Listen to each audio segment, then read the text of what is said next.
Hey happy women, a special note out for you. Now my body positivity series is going to make your yoga mat feel like a safe haven for you, allowing your feelings to flow, especially on the day that the world feels really crazy. Allow my sequences to soothe, rejuvenate you and prepare you for the week ahead. Now every Tuesday and Friday on this mat with Shivani. For regular video updates, do subscribe to my YouTube channel. But for now, do tune in to episode number 7.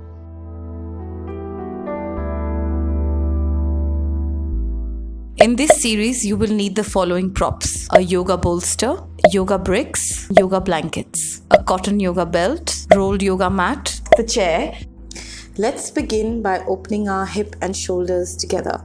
First, the most important thing is that as beginners or people with limitations, we tend to sit down on our mat. Sometimes your knees will be up because of a tight lower back or tight hamstrings, and with a hunched spine, and even the spine will be rounded. That would be absolutely the wrong alignment to begin the next few postures. So let's align the spine. So take a blanket, fold it, and then sit on the edge so that the spine gets a length.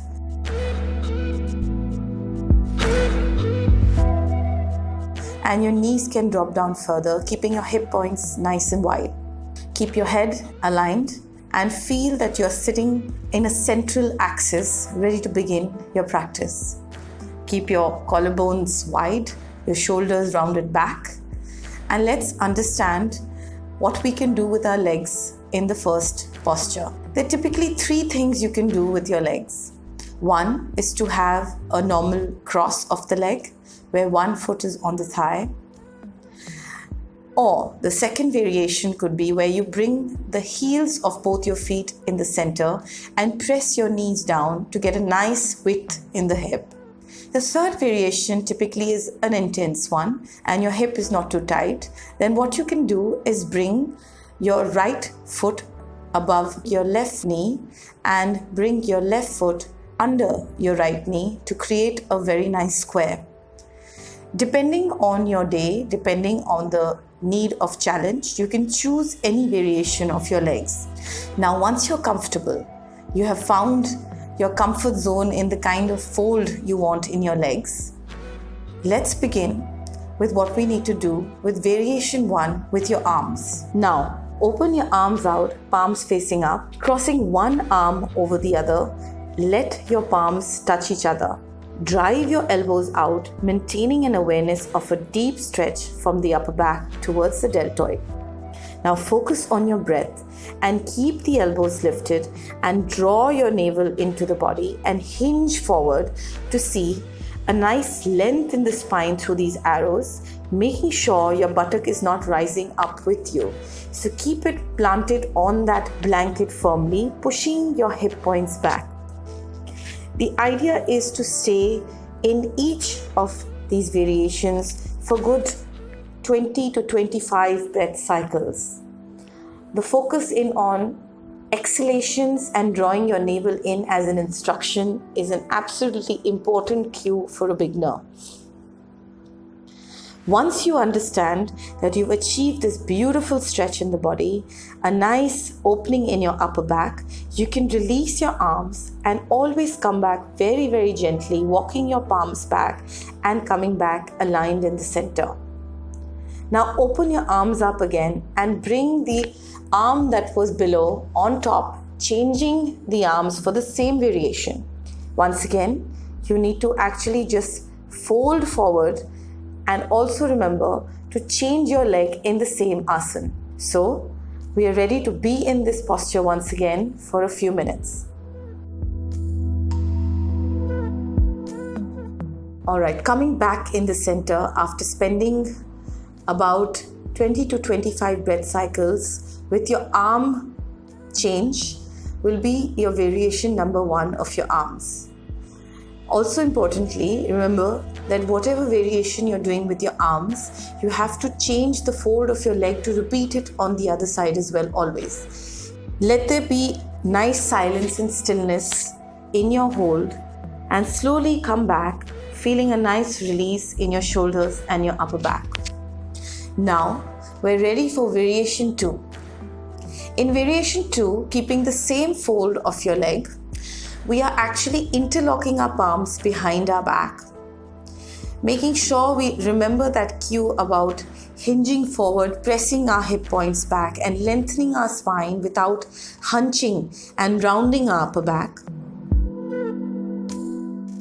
Once you have folded forward and your palms are interlocked and you're getting a nice length in the arms and fingertips moving up towards the ceiling, you can also find that comfort space when you're moving forward and find a brick so that you can rest your head on it in case you're not being able to touch the floor. For people, they may need no brick, you may need 2 bricks, so find your comfort zone and hold the posture and allow your head to rest on a prop if needed. Arms up, keeping our elbows straight. And as we move forward into the forward fold, we relax those neck muscles downwards and lengthen your arms and shoulders upwards, keeping your interlock nicely stretched out. Staying in the posture for a minute, focusing on smooth inhalations and exhalations, releasing your facial muscles and enjoying what the asana is doing for you. Once you feel comfortable, you can gently move back, sit in the center, enjoy the vibrations of this second variation, and let's get ready for variation number 3. In variation number 3, you will need 2 bricks to release your upper back and neck muscles. Keep those bricks in front of you and then put the part of the arm that you're seeing in the video with the arrow and your elbows onto the brick, nicely stretched out, and hinge forward like you did in the last variation. As you move into this posture, do remember that you should try and keep your ears in alignment with your arms. And do not strain your neck too much. Keep it nice and elongated.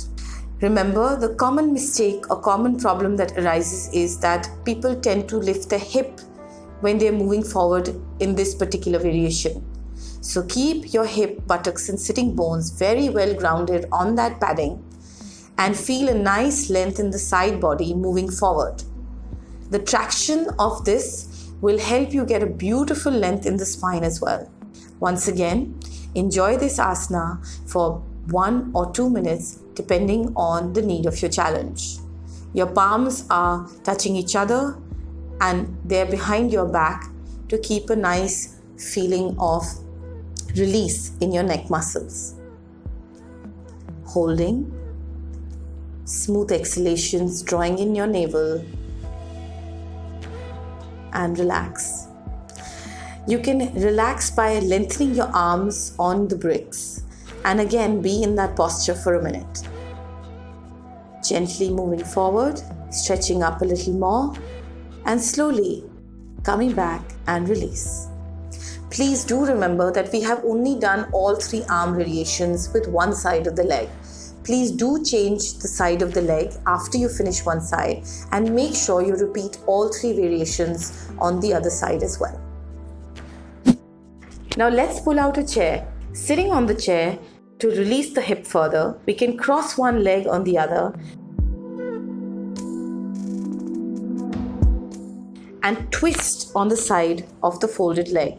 Remember the action of the navel drawing in on the exhalation and the twist at the same time, squeezing the abdomen is the cue for you here. Please note that you can hold on to the chair or even place your palm to find that traction to make this twist happen. The upper back with the support of the chair by pushing the palms into it with 12 to 18 breath cycles holding it, making it a consistent and gentle release in the upper back is very, very essential in this twist. Also, note that you do not have to look absolutely over your shoulder in case there's a strain. You can align your chin with your chest bone or your sternum and keep your neck comfortable and released. Do focus in on the cue where the legs are stable. So keep your foot very strong into the ground, and when you're folding your leg, you can note that you can open your hip by pressing the knee gently down towards the floor. Now, as you hold this posture, you will find that with each exhalation and inhalation, you're being able to twist and move the navel further and further into that twist. Focus in on the consistency of your breathing, and with each inhalation, lengthen your spine up, and with each exhalation, push your upper back into your chest and find that fulcrum in your palm to twist even further and deeper. Holding, breathing, and release. Let's move to the other side. So we cross the left foot on the right knee, and we make those same cues happen where we are very, very sure of the right foot being strong and your left knee opening down with the push of a palm. Find your fulcrum through your arm or your palm holding onto the chair or even pressing into the chair. And then with each exhalation, twist towards the folded side of the leg. Same thing, 12 to 18 breath cycles. And keep your spine lengthening up with each inhalation, and with each exhalation, squeeze the abdomen and keep twisting further. Keep your neck relaxed. Enjoy that amazing twist and feel wonderful in no time.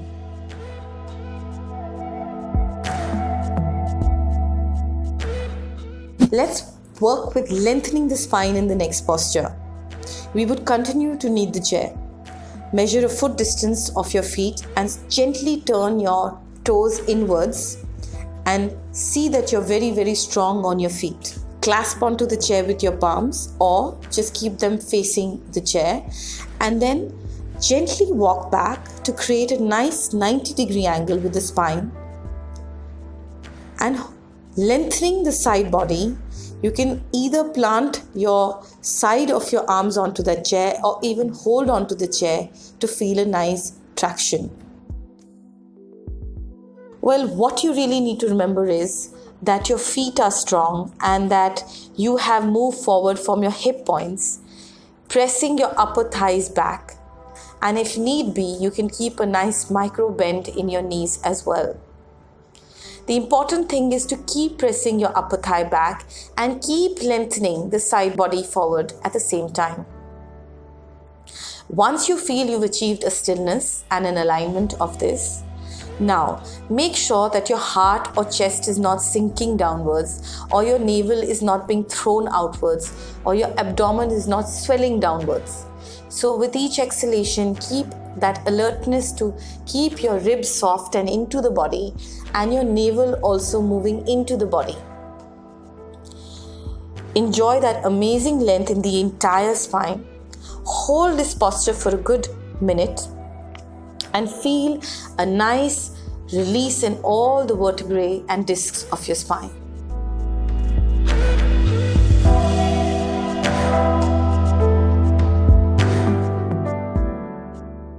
Simply keeping a padding behind your neck.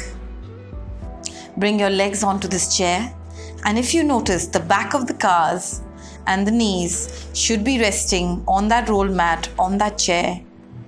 Always remember, your final relaxation should be at least 3 to 5 minutes, and the goodness of that shavasana can be really enjoyed if you increase it to up to 7 minutes. Please do make sure that you keep in this posture.